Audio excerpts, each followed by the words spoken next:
ദിവിൽ കുമാർ എന്ന് പറയുന്ന ഒരു സൈനികന്, അതായത് പട്ടാളത്തിലാണ്, അയാൾക്ക് ഒരു രഞ്ജിനി എന്ന് പറയുന്ന ഒരു സ്ത്രീയുമായിട്ട് അവിഹിത ബന്ധം ഉണ്ടായിരുന്നു.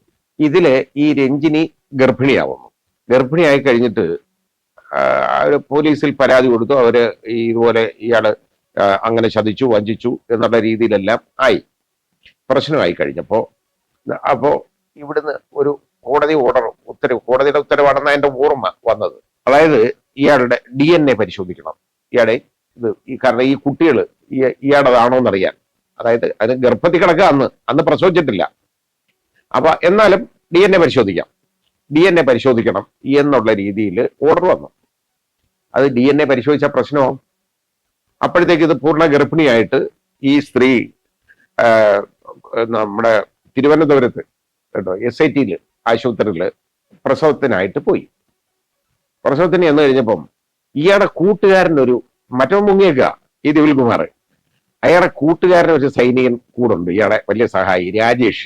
അയാൾ ഈ കേസിലെ 2ാം പ്രതിയാണ്. അയാള് ഈ സ്ത്രീയെ, ഈ പെൺകുട്ടിയെ സമീപിച്ചു, അവിടെ ചെന്നു പരിചയപ്പെട്ടു.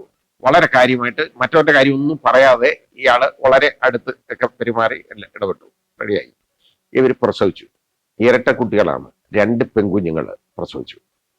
ഇത് എന്റെ കുടുംബ വീട്ടിൽ നിന്ന് ഏതാണ്ട് 1.5 കിലോമീറ്റർ മാത്രം അകലാണ് ഒരു സ്ഥലമാണ്, ഏറം എന്ന് പറയുന്ന സ്ഥലത്താണ്, അഞ്ചൽ വില്ലേജിലാണ്. അപ്പൊ ഇത് കൊല്ലം ജില്ലയില്. ഈ രാജേഷ് ഇയാള് നേരെ ബന്ധം സ്ഥാപിച്ചോ, നേരെ ഇവിടെ വന്നിട്ട് ഈ സ്ത്രീയെയും കൊലപ്പെടുത്തി, ഈ 2 കുഞ്ഞുങ്ങളെയും കൊലപ്പെടുത്തിയിട്ട് തിരിച്ചു കയറി പോയി. ഇതാണ് ഈ സംഭവം. 18 വർഷം മുമ്പാണ് കേട്ടോ. ഈ വരുന്ന ഇവരൊക്കെ വളരെ പ്രായം കുറവായത്, പ്രായപൂർത്തി പോലും ആയിട്ടില്ല എന്നാണ് എനിക്ക് തോന്നുന്നത് ഈ രാജേഷിന്. അവനെ എത്ര വയസ്സുണ്ടെന്ന് ഞാൻ ഇപ്പൊ ഏതാണ്ട് 40 വയസ്സെന്നോ ഏതാണ്ട് പറഞ്ഞ്, 18 വർഷം മുമ്പാണെങ്കിൽ എത്ര വയസ്സ് കാണും? 40 വയസ്സുകാരന് 12 വയസ്സ് കാണും. 14 വയസ്സുള്ള ഒരുത്തനായി ചെയ്തു വെച്ചേക്കുന്നത് ഈ പരിപാടി. മറ്റേ ദിവിൽ കുമാർ എന്ന് പറയുന്നവനും ഇത് അവന് മുങ്ങി. യവന്മാരെ അവസാനം ഇവിടുന്ന് പോലീസ് ഇത് മനസ്സിലാക്കി, ഇൻവെസ്റ്റിഗേഷനിൽ തിരിച്ചറിഞ്ഞു യവന്മാരാണ് പ്രതികളെന്നറിഞ്ഞു.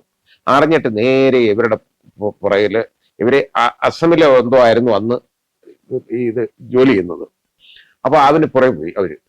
അവര് പോന്നെന്ന് അറിഞ്ഞുകൊണ്ട് എന്താ ചെയ്യും, യവന്മാരും മിലിറ്ററിയിൽ നിന്ന് മുങ്ങിയിട്ട് നേരെ ഇവിടെ തമിഴ്നാട്ടിൽ കോയമ്പത്തൂരോ അതുപോലുള്ള എവിടോ ഒരു സ്ഥലത്ത് വന്നിട്ട് വേറെ പേരുമൊക്കെ മാറ്റി, ഇതുമൊക്കെ മാറി, ഐഡന്റിറ്റിയൊക്കെ മാറ്റി അവിടെ കല്യാണമൊക്കെ കഴിച്ച് സുഖമായിട്ട് താമസിച്ചുകൊണ്ടിരിക്കുക കഴിഞ്ഞ 18 വർഷമായിട്ട്. അങ്ങനെ CBIക്ക് ഈ കേസ് പോയി, അന്വേഷണം പോയി.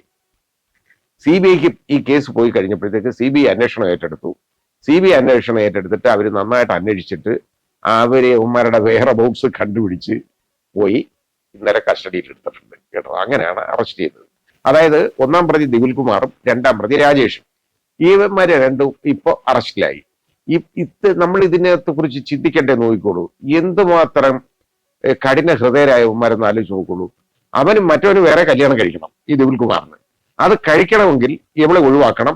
DNA ടെസ്റ്റ് നടക്കാൻ പാടില്ല. DNA ടെസ്റ്റ് നടക്കാവുന്നത് ഒഴിവാക്കാൻ വേണ്ടിയാണ് ഈ കൊലപ്പെടുത്തി വെച്ചേക്കുന്നത്. പക്ഷെ അതുകൊണ്ടൊന്നും പ്രയോജനമില്ല. കാരണം ഇതിൽ നിന്ന് എടുത്തേക്കുന്നത് കൊണ്ട് ആ ഫോറൻസിക് സർജന്റെ എടുത്തേക്കുന്ന പോസ്റ്റ്മോർട്ടം ഉണ്ടല്ലോ, അതിൽ നിന്ന് DNA കിട്ടും, ഉറപ്പായിട്ട് കിട്ടും, വേർതിരിച്ചെടുക്കാം. അതുകൊണ്ട് അവന്മാര് രക്ഷപ്പെടത്തൊന്നുമില്ല. ഇത്രയും വലിയ ഒരു നിഷ്ഠൂരമായ കൊലപാതകം നമുക്ക് കാണാൻ കിട്ടും. ഈ സ്ത്രീയെ മാത്രം കൊലപ്പെടുത്തിയതാണ്. 2 പിഞ്ചു കുഞ്ഞുങ്ങളെ ഇതുപോലെ കൊന്നു ഇട്ടിരുന്നതാണ്. എന്ത് ചെയ്യാൻ പറ്റും? അത് അവസാനം പോലീസിന് പിടിക്കാൻ പറ്റാത്തത് കൊണ്ടാണ് ഈ അന്വേഷണം CBIക്ക് കൊടുത്തത്. പോലീസിന് അവന്മാരെ വേറെ ബോട്ട്സ് കിട്ടുന്നില്ല. അങ്ങനെയാണ് പറ്റിയത്. ഏതായാലും അത് അന്വേഷിച്ച് എടുക്കാൻ പറ്റി, വളരെ വലിയൊരു കാര്യമാണ്. കാരണം ഇത്രയും വലിയ ക്രിമിനൽസിനെ നമുക്ക് മുമ്പോട്ട് കൊണ്ടുവരാൻ പറ്റിയല്ലോ നിയമത്തിന് മുമ്പിൽ. അത് വലിയ കാര്യമാണ്. ഈ 18 വർഷം എടുത്തു ഈ സംഭവം, 18 വർഷം എടുത്തു. രക്ഷപ്പെട്ടു എന്ന് ഉറപ്പായിട്ട് കരുതി. കാരണം ഇതൊക്കെ ആ ന്യൂസ് പത്രത്തിൽ കണ്ടപ്പോൾ എല്ലാം ഞെട്ടിപ്പോയതാണ് അന്നത്തെ വാർത്ത. ഇപ്പോഴും ഞാൻ ഓർക്കുന്നു അത്.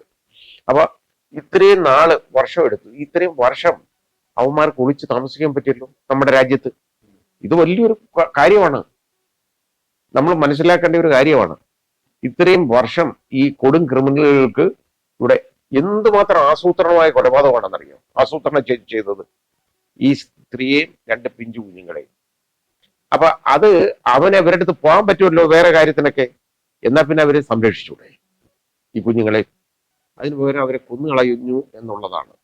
അത് വളരെ ദയനീയമായിട്ടുള്ള ഒരു രീതിയിലാണ് കൊലപ്പെടുത്തിയേക്കുന്നത്. ഏതായാലും അവരെ നിയമത്തിന് മുമ്പിൽ കൊണ്ടുവരുമെന്നും ഏതാണ്ട് അവര് നിയമത്തിന് മുമ്പിൽ അവർ കുറ്റക്കാരാണെന്ന് കണ്ടെത്തും എന്നും നമുക്ക് പ്രതീക്ഷിക്കാം.